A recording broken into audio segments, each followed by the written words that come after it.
19e jour, les conversions. Précieuse est une guérison, mais combien plus une conversion. Une guérison rend la santé au corps, une conversion rend Dieu à l'âme.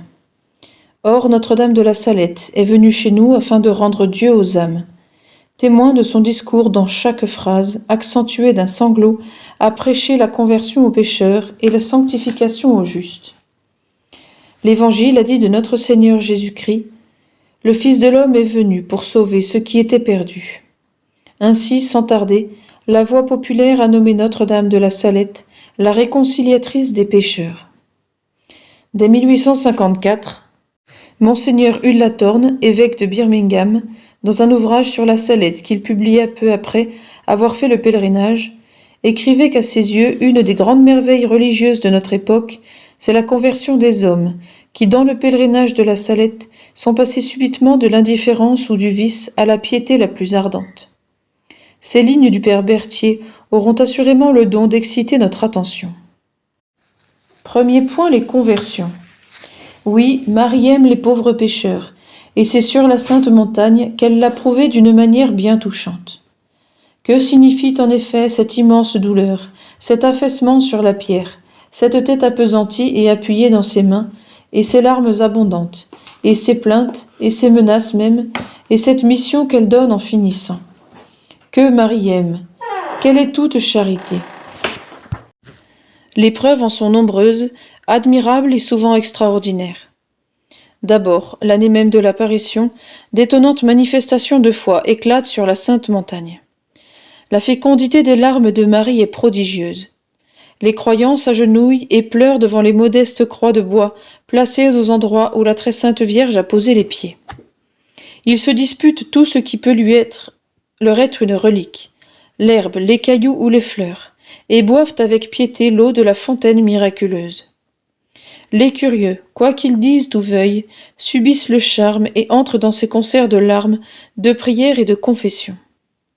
Leurs confessions surtout revêtent un cachet profond et décisif qui, dès les premiers jours, caractérise les pèlerinages de la Salette. Ouvrons d'ailleurs une sorte d'enquête et notons soigneusement les faits, car ils en valent la peine.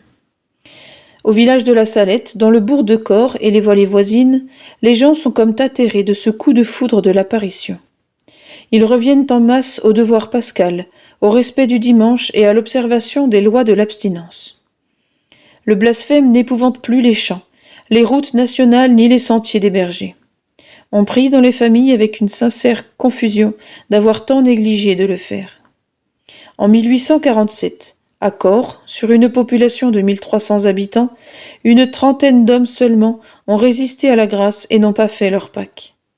L'œuvre de la Sainte Vierge s'accomplissait donc au gré des désirs de Dieu. En effet, a dit encore Monseigneur de Birmingham, la Salette exerce une influence irrésistible. Ce désert, ces lieux saints où Notre-Dame a pleuré, la grâce qui imprègne l'air, tout porte à pleurer ses péchés. On entend à chaque instant répéter « Je n'aurais pas cru que Dieu pût me donner une telle contrition ». Aussi, depuis 1846, on ne cesse de gravir la Sainte Montagne, d'invoquer le nom béni de Notre-Dame, de boire de son eau merveilleuse ou de méditer les paroles de son message. De là d'innombrables grâces de conversion et de sanctification.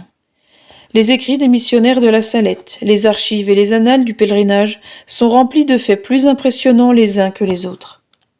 Les paysans du Dauphiné et de la Savoie font serment à Notre-Dame qu'ils ne blasphémeront plus et ne profaneront plus le dimanche. Un officier, venu en touriste, boit sur l'invitation du supérieur de la mission quelques gorgées de l'eau miraculeuse et ne s'en va que vaincu par la grâce et confessé. Un ministre protestant, attiré 2 fois à la Salette par le spectacle des pèlerinages, ne s'en retourne à Genève que pour abjurer et demander l'entrée de l'Église catholique. En septembre 1868, une jeune dame de la noble famille des Foresta du Midi sollicitait de Monseigneur de Grenoble le baptême et la confirmation. La même année, à Carcassonne, une famille entière, 3 frères et 5 sœurs, revenait au devoir religieux après une neuvaine et un pèlerinage en leur faveur. Est-il des âmes bronzées qui résistent ? On répondrait volontiers non. Tel journaliste impie, bien connu dans la capitale, gravit, comme mystérieusement poussé, jusqu'à 3 fois le sentier de l'apparition, et finit par une retraite et la réception des sacrements.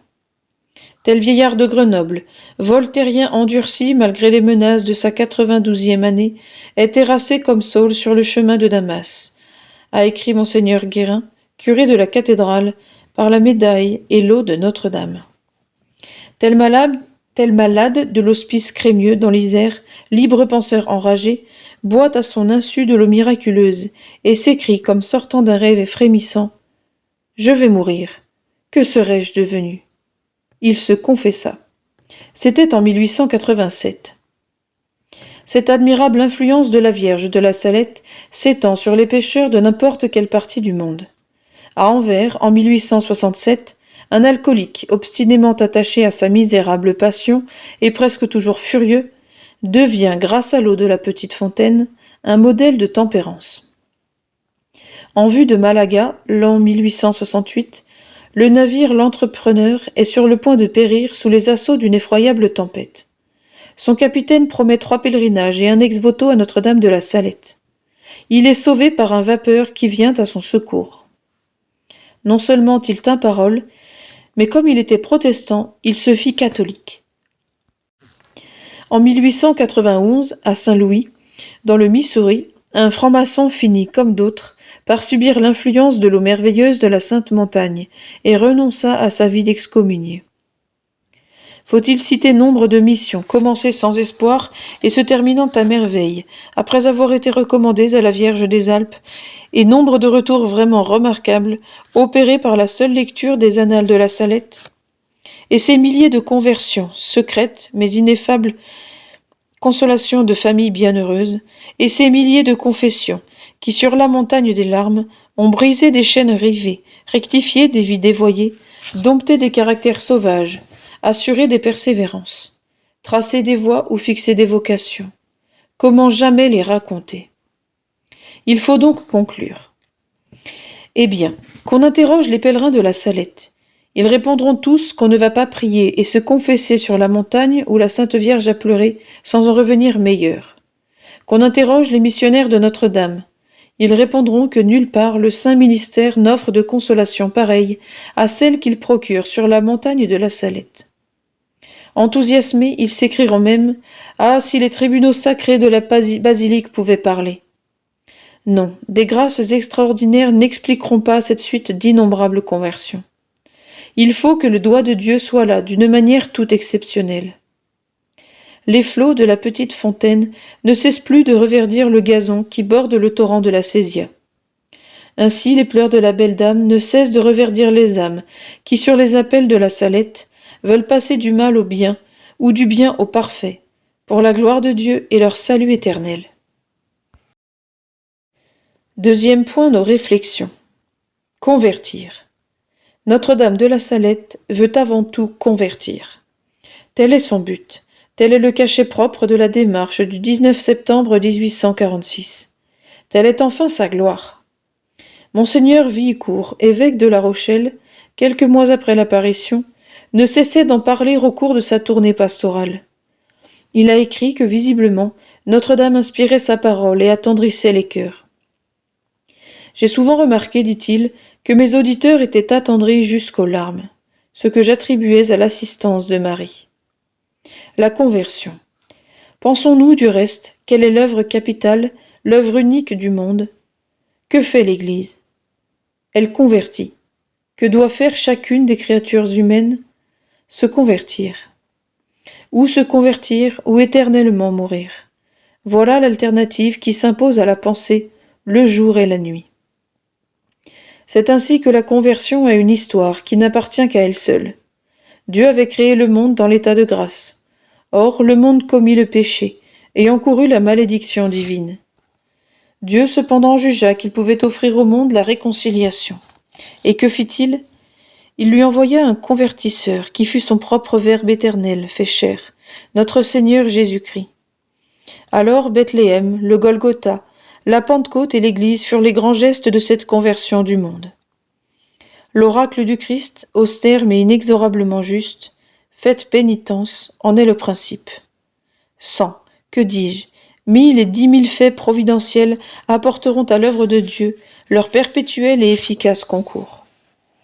J'ai nommé le prêtre répandu sous tous les climats, Marie missionnant en France et ailleurs, les grands saints, passant de siècle en siècle pour répéter le convertimini des prophètes, puis ces fléaux, guerre, famine ou peste, maladie, revers ou deuil qui frappent pour mieux persuader.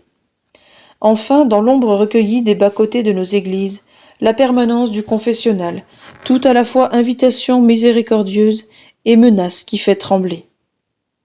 Qu'est-ce aussi qu'une conversion? Un appel écouté de l'Esprit Saint, un flot du sang de Jésus-Christ lavant une âme, le plan de Dieu le Père reconstitué, en un mot, le paradis perdu retrouvé. On s'explique alors cette parole du divin Maître. Je vous dis que dans le ciel, il y aura plus de joie pour un seul pécheur faisant pénitence que pour 99 justes qui n'ont pas besoin de pénitence. Ne commettons pas d'oubli. Il est un autre genre de conversion qui oblige aussi, plus même qu'on ne le croit d'habitude. Il consiste à monter du bien au mieux et du mieux au parfait.